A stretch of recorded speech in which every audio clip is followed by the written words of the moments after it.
Tudingan-tudingan politisasi, tudingan-tudingan ada kriminalisasi, itu tidak berlaku dalam kasus hukum. Dalam kasus hukum itu hitam dan putih. Ada fakta, ada data, itulah dasar kenapa seseorang itu diumumkan sebagai tersangka.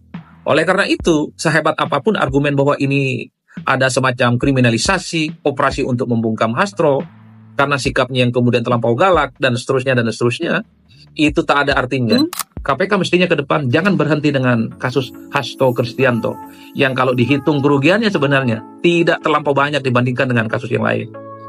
Kasus yang melibatkan elit-elit kunci, kasus yang melibatkan elit-elit penting di negara ini, itu juga harus mampu dieksekusi. Tentu harapan terbesarnya ada pada KPK yang baru. Oleh bahwa apa yang dilakukan oleh KPK itu tak ada persoalan-persoalan yang terkait dengan politik, tapi murni persoalan-persoalan hukum.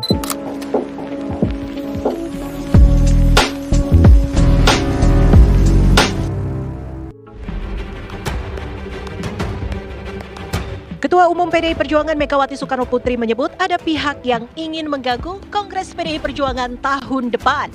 Megawati menyebut ada narasi yang sedang dibuat saat ini bahwa kepemimpinannya dianggap tidak berhasil.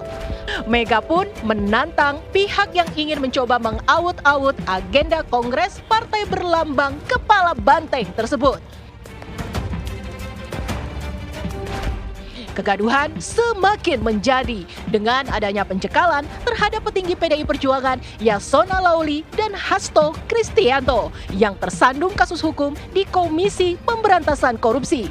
Benarkah dugaan Ketua Umum PDI Perjuangan tersebut dengan adanya kasus korupsi di KPK itu? Hasto itu ditangkap, saya datang. Saya nggak bohong. Kenapa? Saya ketua umum, bertanggung jawab kepada warga saya. Dia adalah sekjen saya.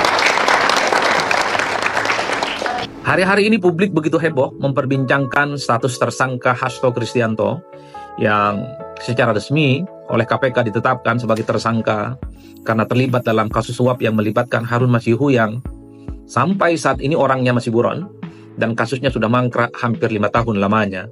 Seperti biasa muncul pro dan kontra. Pihak pro sangat mengapresiasi kinerja KPK karena siapapun di negara ini yang terlibat dalam kasus korupsi tanpa pandang bulu harus dieksekusi dan harus dituntaskan setuntas-tuntasnya. Tapi kita juga tidak bisa menutup mata, banyak pihak juga yang menuding ini sebagai upaya untuk melakukan pembungkaman kepada Hasto yang selama ini dinilai kritis terhadap kekuasaan politik. Bahkan di internal PDIP menuding ini semacam kriminalisasi. Nuansa politiknya jauh lebih besar ketimbang dengan persoalan-persoalan hukum yang sesungguhnya.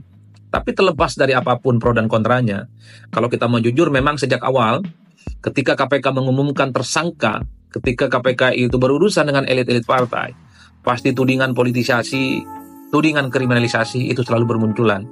Karena begitu banyak orang-orang penting di negara ini, karena begitu banyak oknum-oknum partai di negara ini yang sudah berurusan dengan KPK.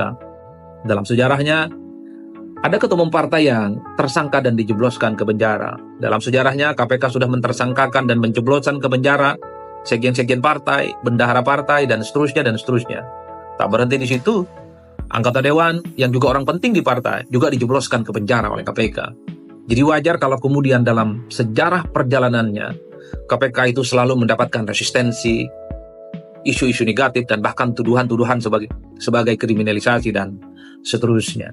Jadi disitulah kemudian letak kenapa kemudian begitu banyak narasi-narasi ketika KPK mengumumkan status tersangka yang melibatkan orang penting di negara ini, pasti isunya politisasi dan kriminalisasi. Nah yang kedua, kalau mau jujur sebenarnya, kasus yang melibatkan Harun Masihu yang selalu menyeret nama Hasto Kristianto, kalau mau jujur, nuansa politik dan hukumnya sejak awal cukup kentara dan bahkan campur baur. Sulit dipisahkan satu sama yang lain. Sebut saja misalnya apa kasus politiknya. Tentu ini berawal ketika ada upaya pergantian antar waktu. Jadi ceritanya ada anggota dewan dari PDIP namanya Nazarudin Kemas. Beliau itu meninggal sebelum pencoblosan. Karena meninggal dan terpilih sebagai anggota dewan, maka posisi almarhum Nazarudin Kemas harus digantikan oleh caleg-caleg internal PDIP yang lain. Sesuai regulasi, yang layak menggantikan itu adalah perolehan suaranya nomor 2, namanya Rizky Aprilia. Rizky ini yang sebenarnya sangat layak mesti dilantik menggantikan Nazarudin Kemas. Tapi internal PDIP mengusulkan nama Harun Masihu yang perolehan pileknya itu nomor 5, jauh dibandingkan dengan yang lain. Ini yang kemudian menjadi titik balik secara politik, bahwa sebenarnya ada unsur politiknya. Harun Masihu yang perolehan suara pileknya itu jauh di bawah Rizky Aprilia, tapi coba diusulkan untuk menggantikan almarhum Nazarudin Kemas untuk menjadi anggota dewan. Politiknya di situ. Lalu di mana letak hukumnya? Karena ada upaya-upaya dari Harun Masihu yang kemudian untuk menyuap oknum KPU saat itu supaya Harun Masihu ditetapkan sebagai anggota dewan.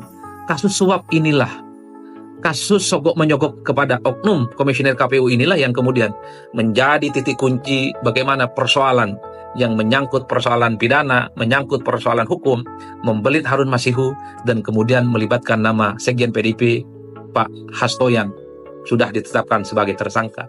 Jadi itu kemudian nuansa politik dan nuansa hukumnya yang satu sama yang lain memang tidak bisa dipisahkan. Tapi kalau kita mendengarkan argumen satu persatu setelah KPK menetapkan Hasto sebagai tersangka, coba kita cek kira-kira apa tuduhan-tuduhan dan argumen-argumen politisasinya jauh lebih kuat dibandingkan dengan unsur hukumnya. Pertama begini, argumen politisnya. Kenapa kasus Hasto yang ditetapkan sebagai tersangka ini muatan politisnya dinilai kuat dibandingkan dengan kasus hukumnya? Tentu ini tidak terlepas dari sikap Hasto yang selama ini cukup agresif menyerang kekuasaan politik pemerintah. Dengan mentersangkakan Hasto, ini tentu tak ada lagi orang galak dan agresif di negara ini. Ini semacam bentuk pembungkaman terhadap Hasto. Itu kan argumen pertama yang kemudian kita bisa baca dari pembelaan yang dilakukan oleh elit-elit PDIP. Lalu argumen yang kedua misalnya, ini kasus lama, sudah mangkrak dan sudah kadaluarsa. Kenapa baru sekarang Hasto ditetapkan sebagai tersangka? Kenapa misalnya Hasto itu tidak ditetapkan sebagai tersangka sejak tahun 2020 yang lalu? Kenapa baru sekarang? Seakan-akan ini dikaitkan dengan sikap politik Hasto yang kritis dan per hari ini misalnya PDIP berada di luar kekuasaan politik.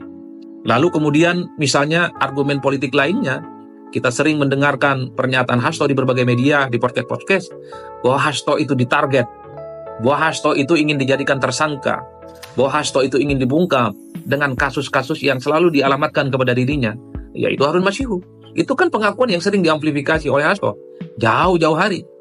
Dan bahkan ini alasan yang selanjutnya, ketika ada momen-momen politik tertentu, Hasto misalnya keras mengkritik soal kecurangan pemilu, mengkritik keterlibatan aparatus-aparatus kekuasaan, pasti persoalan Harun Masihu itu selalu muncul dan Hasto selalu dimention.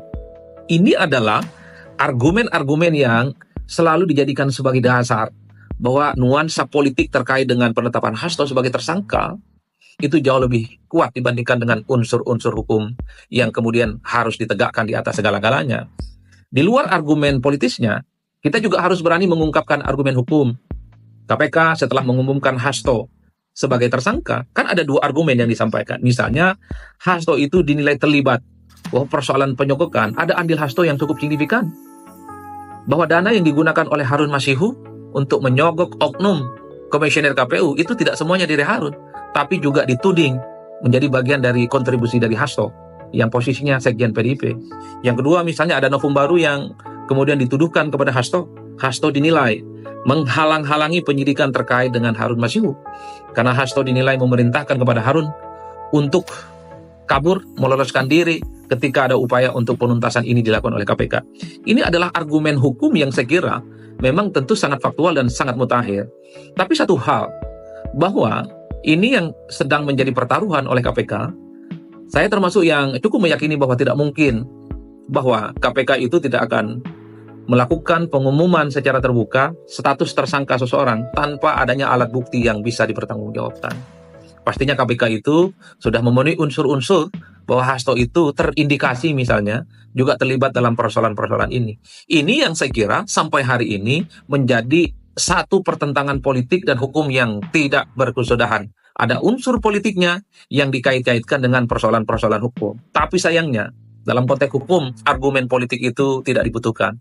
Tapi sayangnya, tudingan-tudingan politisasi, tudingan-tudingan ada kriminalisasi, itu tidak berlaku dalam kasus hukum. Dalam kasus hukum itu hitam dan putih. Ada fakta, ada data, itulah dasar kenapa seseorang itu diumumkan sebagai tersangka. Oleh karena itu, sehebat apapun argumen bahwa ini ada semacam kriminalisasi, operasi untuk membungkam Hasto, karena sikapnya yang kemudian terlampau galak dan seterusnya, itu tak ada artinya. Karena bagi KPK, dua alat bukti yang sudah diumumkan atau fakta yang sudah diumumkan cukup syarat untuk menjadikan Hasto sebagai tersangka. Jadi dalam konteks inilah saya kira memang harus kita lihat bagaimana perkembangan penyidikannya ke depan. Kalau memang Hasto dan tim hukumnya melihat ada unsur-unsur yang tidak kredibel, ada unsur-unsur yang tidak rasional terkait dengan penetapan tersangka ini, saya kira Pak Hasto masih bisa melakukan pra-peradilan. Sudah banyak contoh kasus di negara ini, orang yang kemudian dijadikan sebagai tersangka, status tersangkanya bisa dibatalkan. Misalnya seperti kasus yang terjadi pada salah satu oknum gubernur tertentu, itu juga dibatalkan dalam pra-peradilan. Atau misalnya kalau memang penetapan tersangka Hasto ini dilakukan tidak sesuai prosedur oleh KPK, maka KPK bisa dilaporkan kepada Dewan Pengawas. Ada Dewan Pengawas yang saya kira akan melakukan investigasi dan penyidikan bahwa proses pengumuman Hasto sebagai tersangka itu tidak sesuai dan tidak kredibel. Jadi masih ada upaya-upaya yang saya kira memang harus masih bisa dilakukan oleh Pak Hasto untuk mencari keadilan yang seadil-adilnya. Tapi terlepas dari itu semua, satu hal, kita ini berharap bahwa persoalan-persoalan hukum harus ditegakkan di atas segala-galanya. Sekecil apapun persoalan hukum itu harus diungkap setuntas-tuntasnya. Tapi yang paling penting bagi KPK, bahwa apa yang dilakukan pengumuman Hasto sebagai tersangka harus menjadi trigger bahwa persoalan-persoalan besar di negara ini itu harus bisa diungkap. Ada persoalan kasus judi online, persoalan kasus narkoba, persoalan yang terkait dengan illegal logging, illegal fishing, terkait dengan tambang ilegal, dan seterusnya. Ke depan, KPK memang harus berada di garda terdepan untuk mengungkap kasus-kasus persoalan yang selama ini memang tidak pernah bisa dituntaskan. Setahu saya, KPK itu adalah lembaga super body yang tujuannya adalah untuk mengcover persoalan-persoalan yang merugikan negara, ratusan triliun, ribuan triliun, untuk bisa diungkap. Karena persoalan kasus besar ini tidak pernah diungkap oleh lembaga-lembaga hukum yang lainnya. Oleh karena itu, KPK mestinya ke depan jangan berhenti dengan kasus Hasto Kristianto yang kalau dihitung kerugiannya sebenarnya tidak terlampau banyak dibandingkan dengan kasus yang lain. Kasus yang melibatkan elit-elit kunci, kasus yang melibatkan elit-elit penting di negara ini, itu juga harus mampu dieksekusi. Tentu harapan terbesarnya ada pada KPK yang baru. Oleh karena itu, KPK harus tunjukkan kepada publik bahwa KPK itu bekerja bukan atas dasar pesanan politik, bekerja bukan atas dasar like or dislike kepada orang tertentu, bekerja bukan atas dasar posisi politik tertentu. Ini yang saya kira sedang ditunggu.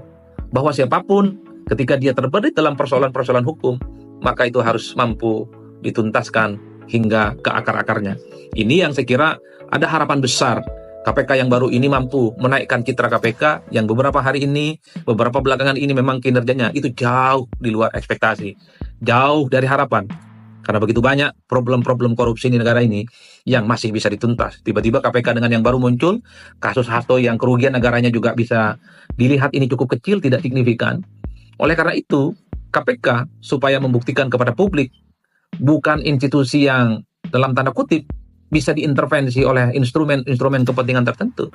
Harus berani mengungkap persoalan-persoalan yang selama ini tidak pernah tersentuh. Jumlahnya triliunan, jumlahnya miliaran, dan semuanya merugikan negara yang saya kira selama ini menjadi penyakit bangsa dan di negara ini. Jadi apa yang terjadi pada Hasto, pengumumannya sebagai tersangka, ini semacam guidance, semacam pintu gerbang bagaimana KPK menaikkan citra politiknya, bagaimana KPK menunjukkan kinerjanya, bahwa apa yang dilakukan oleh KPK itu tak ada persoalan-persoalan yang terkait dengan politik, tapi murni persoalan-persoalan hukum.